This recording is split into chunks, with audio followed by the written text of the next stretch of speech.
महकमा geology and mining की तरफ से दरियाई जहलम से गैर कानूनी तौर रेत निकालने के लिए कार्रवाइयाँ जारी हैं। इस सिलसिले में ज़िला बारामूला के खादनयार और दीगर इलाकों में इनमें आज़ादगंज, चकला और दीगर इलाके शामिल हैं, जहां मुसलसल गैर कानूनी तौर से रेत और बाजरी निकाली जाती है। इस खबर को हमारे बारामूला के नुमाइंदे उमर रशीद ने महकमे की नोटिस में लाया तो उन्होंने बर वक्त इन इलाकों का दौरा करके रेत निकालने वालों के खिलाफ कार्रवाई अमल में लाई।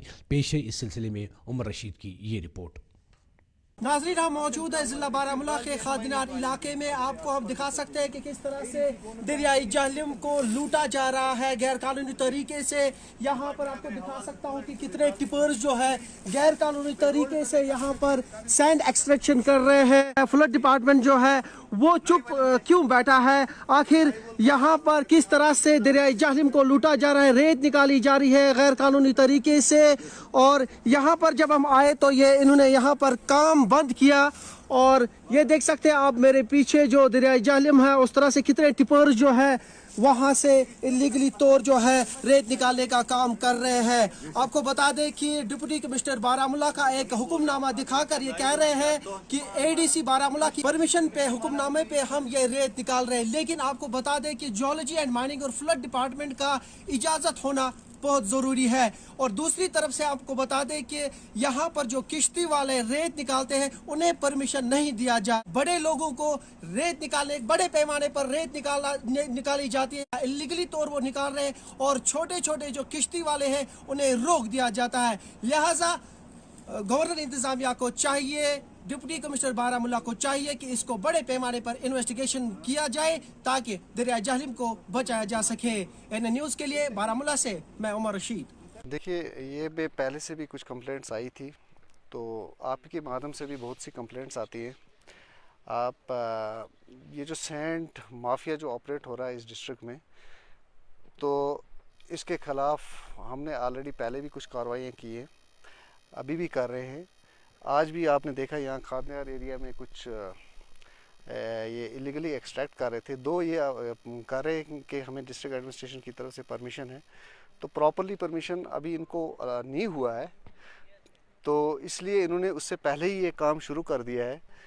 तो अभी ये हमने अभी जो आपके सामने आपने भी देखा, हमने एक टिपर भी सीज़ किया जो एक इलीगली सैंड लेके जा रहा था इधर जहलम से। तो हम चाहते हैं ये जो भी अगर करना भी चाहें तो लीगली तरीके से करें, with all environment safe guards हों इसमें। तो ये चीज़ें, क्योंकि हमें एक तो एनवायरनमेंट को भी बचाना है, किसी का अगर रोज़गार भी चलता है तो लीगली तरीके से चले। इसका फ़ायदा जो दिहाड़ी वाले हैं उनको तो कम ही होता है, लेकिन इसके पीछे जो बहुत बड़ा माफिया ऑपरेट हो रहा है वो इसका फ़ायदा कुछ ज़्यादा ही उठा रहे हैं। तो ऐसा हम नहीं होने देंगे, कोशिश करेंगे। अगर आपका भी सपोर्ट रहा, थोड़ा आप भी हाईलाइट करते रहेंगे, मसले हमारे पास आएंगे, तो हम ज़्यादा नहीं कोशिश करेंगे इसको रोकने की।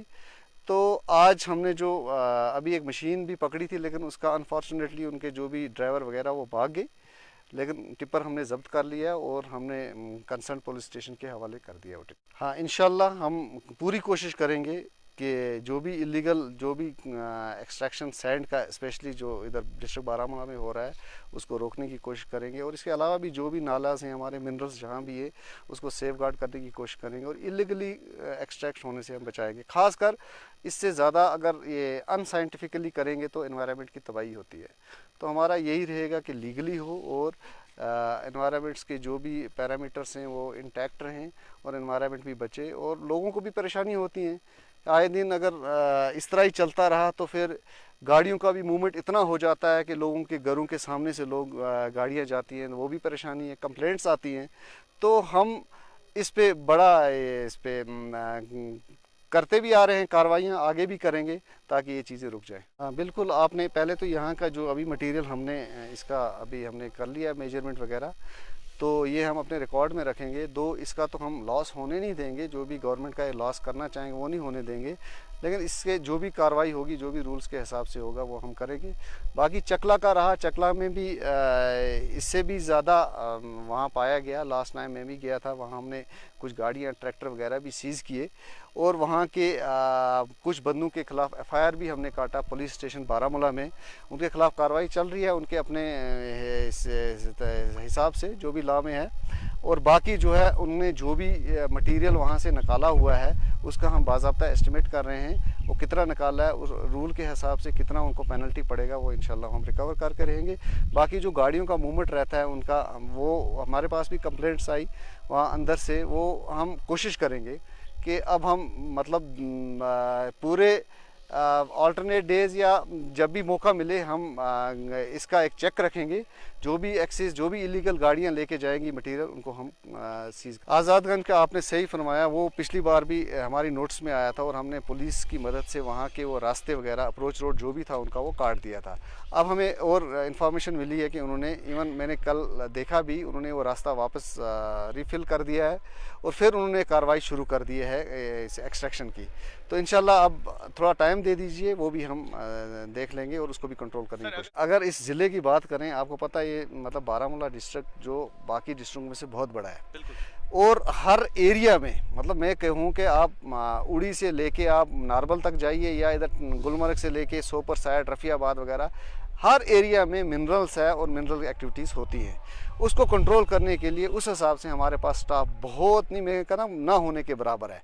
20 या 22 बंदों से ये डिस्ट्रिक्ट शायद कंट्रोल होना बहुत मुश्किल है, लेकिन हम फिर भी कोशिश करते हैं कि हम सोचते हैं कम से कम हम इस सिलसिले में हमने एक स्क्वाड एक भी बनाया हुआ है अपनी तरफ से, ताकि हम हर एक एरिया को देख ले। 7-8 बंदों को लेके एक टीम एक बनाई है, वो हर एरिया में जाते हैं, देखते हैं या कोई शिकायत आती है, कंप्लेंट आती है, उसको ऑन स्पॉट देख के और कार्रवाई अमल में लाई जाती है। बाकी रहा स्टाफ तो बहुत कम है। अब हायर अथॉरिटी से हमने रिक्वेस्ट की है कि इस कम से कम, मुझे लगता है यहाँ 70-80 बंदे भी बहुत कम पड़ रहे हैं अगर इधर स्टाफ की बात करें। अभी 20 हैं, फिर भी हम चला रहे हैं, कोशिश कर रहे हैं, लेकिन अगर स्टाफ बहुत होता तो शायद ये चीज़ें बहुत कम होती।